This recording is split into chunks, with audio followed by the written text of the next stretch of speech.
revolt. Is that how you would describe things currently happening in Kenya? Well, we are seeing a lot of shifts. We are seeing a lot of changes that a lot of people don't know how to handle. Correctly, we had our, could I say, our inchoate political revolution that the political class found a way of nipping in the bud temporarily. That is last year in June. Nonetheless, the tectonic plates that informed that spirit that led our very many young people onto the street still is reverberating, and it is informed by issues of malgovernance, corruption, and generally a don't care attitude from the politicians.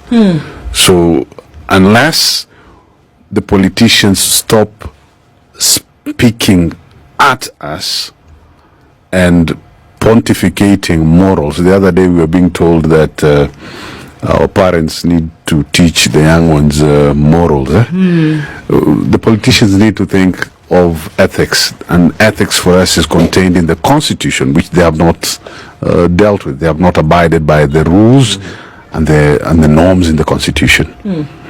Yes. Okay. And as a result of the things that you're saying, is when people now will say, well, you know, this can't be, this is not on. And as a result of that is when we see that a revolt would take place, whether it's in the mind or it's on the street. Certainly, because you see, you can't, the kind of spending we are seeing, we have, for example, I will ask you, why do we need a number of state houses and lodges across the country that are hardly occupied? We spend a lot of money, billions of shillings every year for renovation. Yet people go to hospital and they can't get medicine. People are dying because of simple tests. I mean, we need to ask ourselves about Project Kenya, honestly, because we can't have a political class that is impervious to what is happening. And look at the telltale signs are there. We are no longer the lead trade nation in the region. Tanzania has effectively overtaken us. Look at the indices that matter in terms of development. Look at our average age. Cancer today is a problem in this country. Nobody is having that conversation. Our youth, we have so many universities churning all manner of degrees. These people are coming out of the job market. There are no jobs to do. So we need to have a serious conversation, and the politicians need to stop vomiting on our shoes. They won't stop. They have to. Won't stop, don't stop. No, they won't stop. They have to. They won't stop because we are the ones who are their enablers. When you call a meeting and people attend, you are enabling that conversation. Well, for now, when you have monies that are allocated at this one, forget national level, county level, constituency level, and it's supposed for a specific purpose, that purpose is not achieved, and yet the people who work in that office either buy new cars or build new houses, and you know very well what it is they are paying. Correct. We say nothing. Yeah, we correct. are enabling them. So, as far as I'm concerned, any social ill that we see, the young people who clearly were feeling the brunt of it, you're educated, there's no job. That you can live with if you know there's a job in the future. But if you can't even see the future, it means hope dead. Yes. Okay? Yes.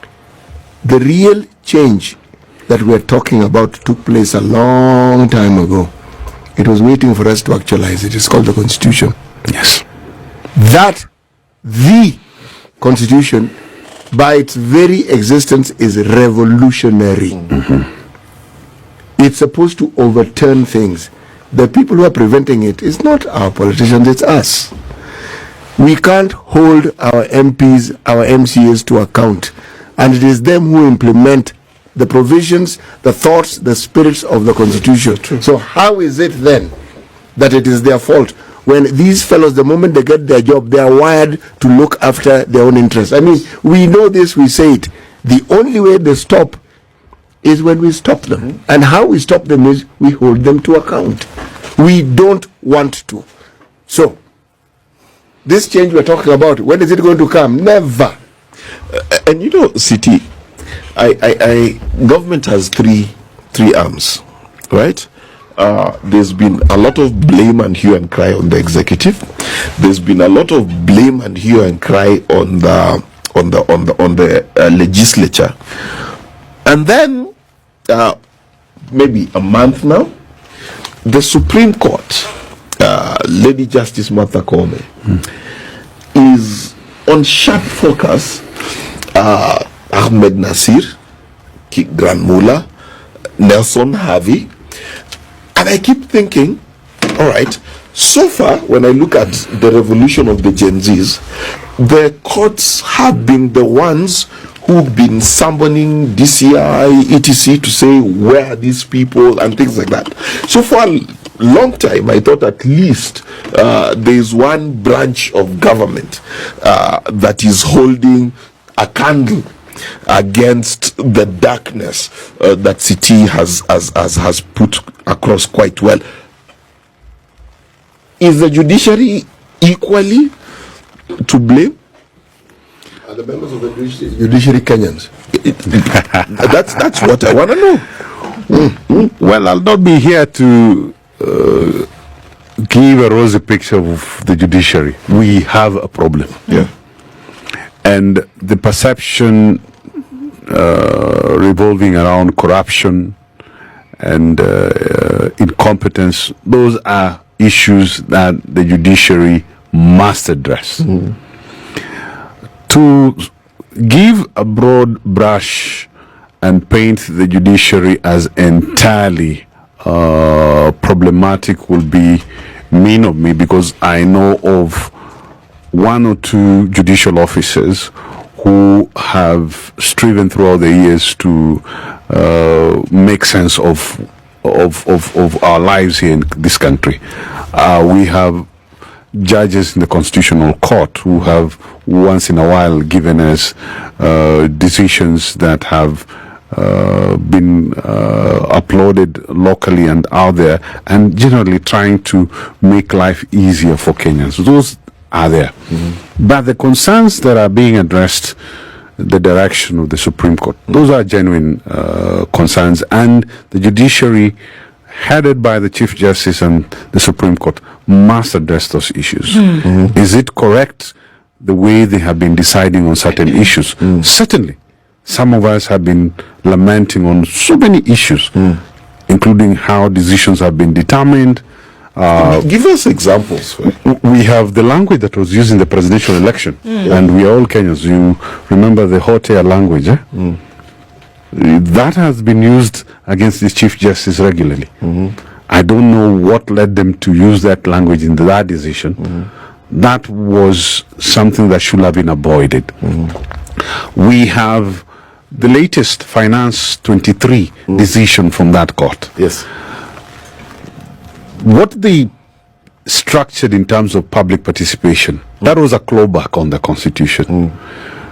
So we have a number of decisions from that court and elsewhere that claw back on the Constitution. And to address your concerns, juxtaposing our concerns against the Constitution and relating it to what City was saying, we may have a good Constitution, but if we don't nurture this Constitution for it to blow up to its full potential, we will go the Weimar Constitution way. The Weimar Constitution in Germany, a very good constitution, ushered in August of 1919. But when Germans forgot that this constitution had laudable provisions that needed to have been nurtured, and they dropped the ball. The dropping of the ball led to Hitler, the Third Reich. And if, like City was correctly saying, if the citizens don't remain vigilant, we remind the politicians that there is a constitution that you must abide with. The judiciary remembers that it's the guardian of the constitution.